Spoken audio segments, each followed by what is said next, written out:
Welcome to Accelerator pedals. In this video, I'm going to show you how to easily test your 2000 through 2005 GMC Yukon Accelerator pedal sensor. This is the power supply. It takes 3 AA batteries. Line them up like this. Use some copper wires at the edges and attach the positive and negative wires at the ends.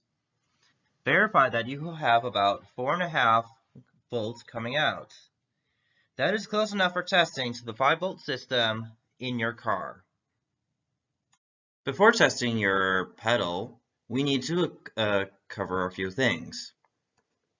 You will need to unscrew the sensor itself that mounts on the pedal that you're working on.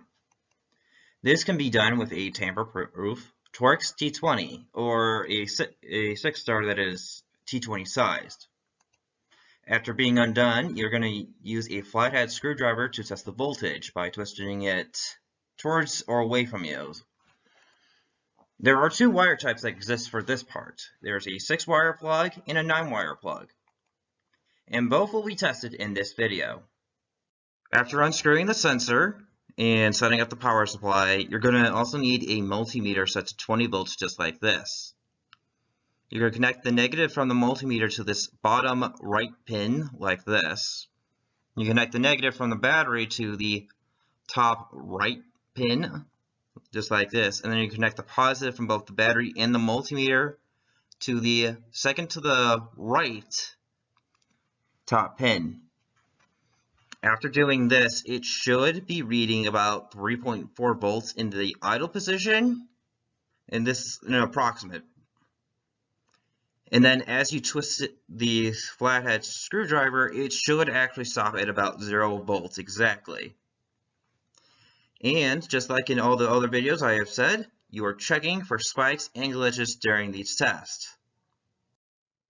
For the second potentiometer, you connect the positive from the battery and the multimeter to this bottom left pin, second from the bottom.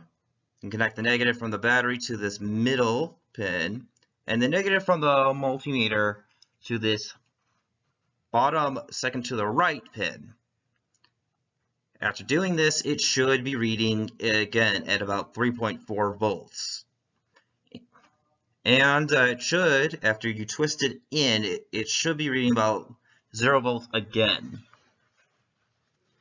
Remember to check for spikes and glitches during the test. For the third potentiometer, yes, this actually has 3 potentiometers. You connect the negative from the battery to this top left pin, the negative from the multimeter to this second from the top left pin, and the positive from both the battery and the multimeter should connect up to this bottom left pin. It should be reading about 2.9 volts at the idle position before you start twisting, and it should stop at about 0.6 volts at the end position. Remember, check for spikes and glitches during these tests. So in this example, you can see that we are pressing down on it slowly and letting it rise up, and it looks like that this is not having any problems. It doesn't have any glitches or spikes.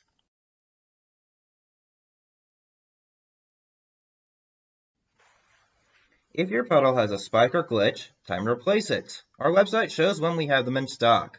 We ship them from Ohio and we'll send it out right away. Check out the pinned comment and in the description for the link to our website. Thank you and have a good day.